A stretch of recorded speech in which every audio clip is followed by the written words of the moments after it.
야, 이거 좌측 마질이 이거 왜 이러냐? 1999년 9월 14일 대한민국 공군 F-5 전투기가 이륙한 지 1분 24초 만에 이상 현상이 발생합니다. 직전에 좀 5초 안쪽도 떨어졌습니다. 알 수 없는 이유로 엔진이 작동하지 않았는데요. 전투기는 이미 완벽한 비행 불능 상태에 빠져 있었죠. 펠로시 이적신하겠습니다. 오케이, 이적신하. 지금 당장이라도 비상사출 버튼을 눌러 기체에서 탈출해야만 했습니다. 그러나 조종사는 버튼을 누를 수 없었는데요. 전방에 민가가 있었죠. 1981년 국방부의 수주를 받은 건설사 한국건업이 경북 예천 제16 전투비행단 공군기지에 6번 연료 탱크를 시공하기 위해 산비탈을 깎아냅니다. 이는 합리적인 판단이었는데요. 제한된 부지에서 평지를 가능한 확보하기 위해서는 이처럼 버리는 공간을 활용하는 효율적인 배치가 필수적이었죠. 그러나 해당 산비탈은 지하 수맥이 흐르고 있는 최악의 입지 조건으로 결코 구조물을 설치해서는 안 되는 위치였습니다. 이러한 사실을 전혀 알지 못했던 건설사는 평지로 만든 산비탈의 안쪽을 깊게 깎아내 45cm 두께로 콘크리트를 타설했는데요. 그 후 단단하게 굳은 콘크리트 위에 지름 37.1m, 높이 7.3m 크기의 강철 연료 탱크를 설치했죠. 당연하게도 콘크리트에는 방수 처리가 전혀 되어 있지 않았습니다. 아주 천천히 미세하게 지하수가 스며들기 시작한 콘크리트는 서서히 부풀어 올랐는데요. 부피가 증가한 콘크리트는 당연하게도 연료 탱크의 철판을 짓누르기 시작했죠. 탱크 안에 가득 들어찬 5만 배럴의 항공유가 6,500톤에 달하는 무게로 외부의 압박을 버텨내고 있었지만 자연의 흐름을 이겨내기에는 역부족이었습니다. 결국 아주 조금씩 철판이 안쪽으로 휘어져 들어가게 되는데요. 최초 시공으로부터 18년이 지난 1999년에 이르자 연료 탱크 철판의 휘어짐은 높이 6m, 폭 10m에 걸친 크기로 늘어나 있었죠. 가장 깊게 파인 부분이 30cm에 달할 정도로 커다란 변형은 철판이 버틸 수 있는 물리적 한도를 뛰어넘은 것이었습니다. 그렇게 탱크 바닥 부근 세 군데에서 폭 2mm, 길이 30cm의 균열이 발생하고 마는데요. 콘크리트에 스며든 지하수는 이제 거의 포화 상태였기에 어마어마한 수압이 연료 탱크에 찢어진 틈에 밀려들었죠. 다행이었던 점은 가득 채워진 항공유가 내리누르는 압력이 더 강했던 덕분에 균열을 통해 탱크 내부에 지하수가 혼입되는 최악의 사태까지는 발전하지 않았다는 것이었습니다. 이와 같은 상황 속에서 5년마다 실시하는 유류 탱크 점검일이 찾아오게 되었는데요. 1999년 7월 5일 보급대대는 점검 준비를 위해 6번 연료 탱크에 남은 4만 배럴의 항공유를 1만 배럴 용량의 탱크 4개에 옮겨 담기 시작했죠. 그런데 여기서 커다란 문제가 발생하고 맙니다. 기름을 옮겨 담는 과정에서 6번 연료 탱크 내부 항공유의 압력보다 지하수의 수압이 더 강해진 것인데요. 잔잔하게 흔들리는 검은 수면 아래에서 다량의 지하수가 조용히 밀려들고 있었죠. 연료 탱크 내부에서 벌어지는 대참사를 알지 못했던 보급대대는 다량의 물이 뒤섞여 있는 밑바닥층 항공유를 모조리 3번 탱크에 옮겨 담았습니다. 1999년 8월 18일 예정된 검사 일자가 다가오자 본격적인 점검에 나선 보급대대는 6번 탱크 밑바닥에서 문제의 균열과 그 사이로 끊임없이 새어나오는 지하수를 발견하게 되는데요. 병사들에게 해당 사실을 보고받은 중대장은 그 즉시 탐침봉을 사용해 항공유를 옮겨 담았던 탱크들의 지하수 혼입 여부를 확인할 것을 지시했죠. 그 결과 3번 탱크 밑바닥에 60cm까지 물이 고여있다는 사실이 밝혀집니다. 괜한 보고서를 올리기 싫었던 중대장은 자신의 선에서 이 사태를 무마하기로 결심, 지휘부인 전투비행단장에게 오로지 탱크 바닥의 균열만을 보고하는데요. 기름이 바깥으로 유출되었나? 기름 유출은 없었습니다. 그럼 괜찮아. 전투비행단장인 김준장은 아무런 조치도 취하지 않았죠. 과거에 이미 6번 탱크가 노화로 인해 균열이 발생했을 수도 있음을 우려해 공군본부와 군수사령부에 교체를 요청했던 바 있었지만 단칼에 거절당했던 기억이 있었기 때문이었습니다. 이번에 또 요청을 넣어봐야 자꾸 보채지 말라는 질책을 들을 것이 분명했는데요. 괜한 타박을 들을 바에야 주어진 자원을 최대한 활용하자는 생각이었죠. 한편 축소 보고를 올렸던 중대장은 8월 19일부터 매일매일 3번 탱크 내부의 지하수를 빼내는 드레인 작업을 시행하도록 유류관리반에게 지시합니다. 1999년 9월 8일 20일간 지하수 제거 작업을 실시했던 유류관리반은 이쯤이면 됐겠지 하는 단순한 직감으로 내부의 지하수가 완전히 제거되었다고 판단하는데요. 그러나 물은 여전히 20cm까지 차 있는 상태였죠. 같은 시기 때마침 공군 군수사령부에서 검열을 나온다는 소식이 전해집니다. 검열을 대비해 매뉴얼대로 3번 탱크 내부에 시료를 채취한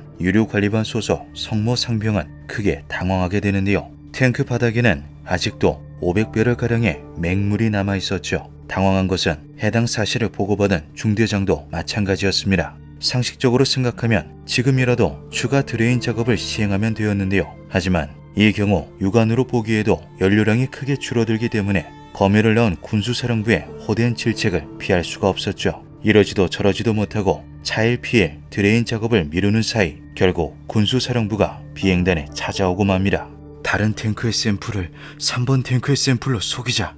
위기에 빠진 중대장이 내놓은 비책은 아무도 모르게 가라를 치자였는데요. 조작된 샘플을 받아든 군수사령부는 한치의 의심도 없이 합격 판정을 내렸죠. 문제는 이 거짓말이 너무나도 완벽했다는 것이었습니다. 샘플을 조작한 상병과 이를 지시한 중대장 말고는 3번 탱크에 지하수가 남아있다는 사실을 알고 있는 이가 없었는데요. 그리고 이것이 너무나 황당한 전투기 추락 사고의 원인이 되고 말았죠. 9월 14일 오전 F5 편대는 예정된 비행 스케줄을 수행하기 위해 주유를 받기 시작합니다. 멀쩡한 기름이 들어있는 연료 탱크가 먼저 소비된 덕분에 오전 경계 비행은 무사히 완수되었는데요. 갑작스럽게 기상 상태가 악화되어 기존에 예정되어 있었던 사격 훈련 비행을 취소하겠습니다. 저녁에는 비가 그친다고 하니 야간 비행으로 대체하겠습니다.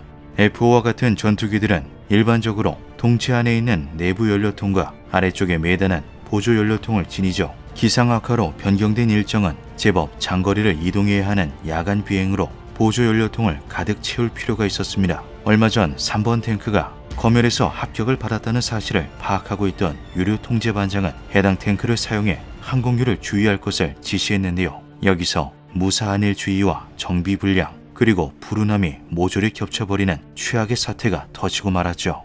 무사한일 주의. 전투기의 주의를 하기 전에는 혹시 모를 사태를 방지하기 위해 반드시 샘플을 채취해 이상 여부를 검사하도록 규정되어 있습니다. 그러나 얼마 전에 검열을 통과한 만큼 별 문제가 없으리라 생각한 병사들은 건성건성 탱크 상부의 기름만 채취해 빙점 조사만을 시행했는데요. 심지어 육안으로 기름 상태를 확인할 수 있게 투명한 재질로 제작하도록 규정된 채취통을 내부가 전혀 보이지 않는 불투명 재질로 된 것으로 사용 중에 있었죠. 불운함. 앞서 설명한 것처럼 3번 탱크의 바닥에는 500배럴의 맹물이 깔려 있었습니다. 이는 역으로 말하면 위쪽에는 9,500배럴의 항공유가 있다는 것인데요. 불운하게도 탱크의 밸브는 바닥에서 20cm 높이에 있었죠. 정비 불량. 사실 이런 사태가 발생한다고 해도 맹물이 그대로 주유될 일은 없었습니다. 연료 탱크에서 급유차로 기름을 옮기는 급유 라인에는 자동으로 물 섞인 연료를 감지하고 급유를 중단하는 수분 자동 차단 밸브가 존재하기 때문인데요. 심지어 연료에 섞인 물을 알아서 걸러내는 여과기 시스템까지 있죠. 이것들은 값비싼 전투기와 파일럿이 손실되는 최악의 사태를 방지하기 위한 이중 보호장치로 이번과 같이 사람의 실수가 발생했을 경우에 최후의 저지선 역할을 합니다. 그러나 이 저지선들은 모조리 작동 불능 상태였는데요. 부속품이 없어서 수리가 불가능하지만 당장 급유하는 데는 문제가 없다라는 이유로 수분 자동 차단 밸브가 고장난 상태로 급유기로 사용 중인 것도 모자라 필터 교체를 깜빡하는 바람에 여과기까지 망가져 있었던 것이죠. 두 번째 불운함. 그렇게 97%가 맹물로 구성된 연료가 F5의 보조 연료통으로 들어가게 됩니다. 내부 연료통의 경우 갑작스레 사격 훈련 비행이 취소된 탓에 연료가 충분히 남아있어 추가적인 주유가 시행되지 않았는데요. 그리고 이것이 이륙한 전투기가 곧바로 추락하는 원인이 되고 말죠. 보조 연료통은 항속거리를 비약적으로 늘려준다는 장점을 가지고 있지만 그 무게 탓에 전투력을 크게 저하시키는 단점 역시 가지고 있어 전투기는 본격적인 전투에 돌입하기 전 보조 연료통을 버려야만 합니다. 때문에 보조 연료통이 장착된 전투기는 시스템이 자동적으로 보조 연료통의 연료를 먼저 소비하도록 작동하게 되는데요. 단 이륙하는 그 순간만큼은 안전성을 위해 전투기 동체 내부의 연료통을 사용하죠. 오후 6시 41분 제16 전투비행단 소속 박정수 대위와 김영관 대위가 탑승한 F5가 정상 이륙에 성공한 것은 이와 같은 이유에서 기인했습니다. 그리고 이것은 곧 보조 연료통의 맹물이 엔진으로 밀려 들어가게 된다는 것을 의미했는데요. 야, 이거 좌측 마질이 이거 왜 이러냐? 활주로를 떠난 지 1분도 되지 않아 후방 조종사 김영관 대위는 무언가 잘못되었음을 직감했죠. 좌측 RPM 떨어지고 있습니다. RPM 15, EGT 200, 낮을 48%. 엔진 회전수가 15%밖에 되지 않은 데다 배기가스 온도 역시 섭씨 200도밖에 되지 않았습니다. 이것은 거의 시동이 꺼진 것과 다름이 없는 몹시 미약한 수치였는데요. 일단 구입할 주진서 비행장 항공도 하나. 그렇지. 이륙으로부터 1분 24초 후 F5의 좌측 엔진이 정지하자 기지에서는 일단 현 상태를 유지하며 귀환할 것을 명령했죠. 아직 우측 엔진이 살아있었기 때문에 두 파일럿과 지휘부 모두 최악의 사태까지는 생각하지 않고 있었습니다. 우측에 하시면 그러나 곧바로 우측 엔진까지 오작동을 일으키기 시작했는데요. 우측도 안 돼. 우측 전환이 좀 됐습니다. 직전에 좀 우측 RPM도 떨어졌습니다. 어떻게든 추력을 얻어보려는 엔진이 공기를 흡입하며 연료를 연소하려 시도했지만 맹물에 불이 붙을 일은 없었죠. 휠 셔터 스위치 한번 봐봐. 휠 셔터 스위치. 그거 옆에 휠 셔터 스위치 이렇게. 온 다 됐습니다. 온 다 됐습니다. 속도. 전투기에 맹물이 주유되어 있으리라고는 꿈에도 상상하지 못한 기지는 혹시나 연료 차단 스위치가 잘못 눌려 있을지도 모른다라는 가능성을 체크했지만 헛수고였습니다. 이륙으로부터 3분 19초 후 결국 오른쪽 엔진마저 정지한 전투기가 추락하기 시작하는데요. 펠로시 이적션 하겠습니다. 이적션. 오케이 이적션. 근데 이륙으로부터 3분 51초 후 후방 조종사인 김영관 대위가 먼저 사출 자석을 통해 전투기에서 탈출하는 데 성공했죠. 하지만 전방 조종사인 박정수 대위는 이젝션 버튼을 누를 수가 없었습니다. 이대로 자신이 탈출할 경우 실탄이 가득 실린 전투기가 전방의 민가에 추락할 것이 분명했기 때문이었는데요. 마음을 다잡은 박정수 대위는 조종관을 힘껏 붙잡고 야산을 향해 기술을 돌렸죠. 전투기 추락 사고로 희생당한 공군 조종사들을 기억하십니까? 이들은 전투기가 민가로 추락하게 되자 안전하게 탈출할 수 있는 기회를 버리고 대신 전투기를 산으로 몰고 가는 길을 택한 것으로 밝혀졌습니다.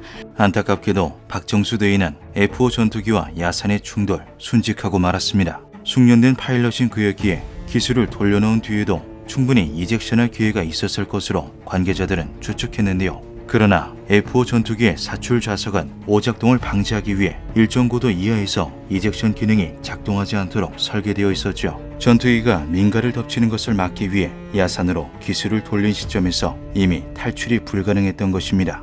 여러분 안녕하십니까? 우리 공군 전투기가 물이 섞인 연료 때문에 추락한 어처구니없는 사실이 밝혀졌습니다. 지난달 14일 경북 예천에서 일어난 전투기 추락 사고의 원인을 조사해온 군 당국은 사고기 연료 탱크의 상당 부분이 물로 채워지는 바람에 이륙 직후 추락했다고 밝혔습니다. 한편 사고 원인 조사에 착수한 군 당국은 황당함을 감출 수가 없었는데요. 다른 원인도 아닌 맹물 주유로 인해 이런 참사가 발생했다는 사실은 납득할 수도 없었고 납득해서도 안 되는 것이었죠. 공군 조사반은 추락 현장에 남은 엔진 파편 속에서 물을 발견하고 정밀 조사를 벌인 결과 전투기 연료 탱크에 물이 들어있었다는 사실을 밝혀냈습니다. 또 사고 전투기와 같은 탱크에서 주유한 다른 전투기 7대를 검사한 결과 연료통에 기름보다 물이 더 많이 들어있어 연료에 불이 붙지 않았습니다. 하마터면 다른 전투기들까지 똑같은 일을 겪을 뻔했다는 조사 결과에 대체 왜 이 지경이 될 때까지 관련 소식을 알고 있는 지휘관이 없었는가라는 의문이 제기됩니다. 지난달 14일 경북 문경에서 발생한 공군 F5 전투기 추락 사고와 관련해서 전투 비행 단장이 유류 탱크의 균열을 보고받고도 묵살한 사실이 드러났습니다. 이 단장은 기름이 새 나갔느냐 이 사실만 물어봤습니다. 그러니까 기름은 새 나간 것 같지 않습니다. 이 보고를 받고 그에 아무런 조치를 안 했습니다. 전후 사정을 파악한 국방부는 커다란 분노에 휩싸였는데요. 국방부는 오늘 16 전투 비행단장 김호동 준장과 군수 전대장 김진성 대령 등 2명을 직무 유기 혐의로 구속했습니다. 이른바 맹물 전투기 추락 사고에 대한 공군 발표에 의혹이 제기되자 국방부가 전면 재조사에 착수했습니다. 맹물연료 추락 사고를 다시 조사하기 위한 국방부 특별조사단 11명이 오늘 오후 예천 비행장에 도착해 현장 조사에 착수했습니다.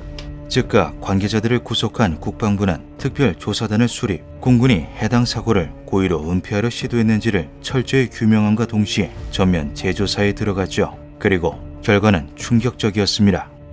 앞섰습니다. 이른바 맹물 전투기 추락 사고의 위험이 곳곳에 도사리고 있는 것으로 밝혀졌습니다. 공군이 전국 12개 비행단에 유류 탱크 155군데를 조사한 결과 5개 비행단의 탱크 6개에서 이상이 발견돼 가동을 중단시켰습니다. 예천과 청주 비행장은 탱크에서 심한 뒤틀림 현상이 발견됐고 수원 비행장의 한 탱크에서는 기름이 새고 있었습니다.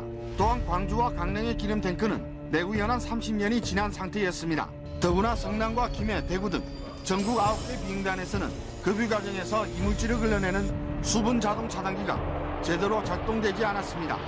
다른 전투 비행단에는 아무런 문제가 없다는 공군 측의 발표와 달리 타 비행단에서도 유사한 문제가 속속들이 발견된 것인데요. 충격에 빠진 국방부는 지휘관 6명을 구속하고 보급 창장 등 7명은 보직 해임하거나 징계위원회에 회부하는 창근 이후 최대 규모의 처벌을 내렸죠. 또한 매일 첫 비행기에 대해서만 실시하던 드레인 작업을 비행 시마다 매번 시행하는 등 항공기 정비 규정을 여럿 보완했습니다. 한편 대한민국 공군의 F-5 사출 좌석은 맹물 전투기 추락 사고에서 10년이 훌쩍 지난 2012년에서야 어떠한 고도, 속도에서도 이적션이 가능한 신형 좌석으로 교체되었는데요.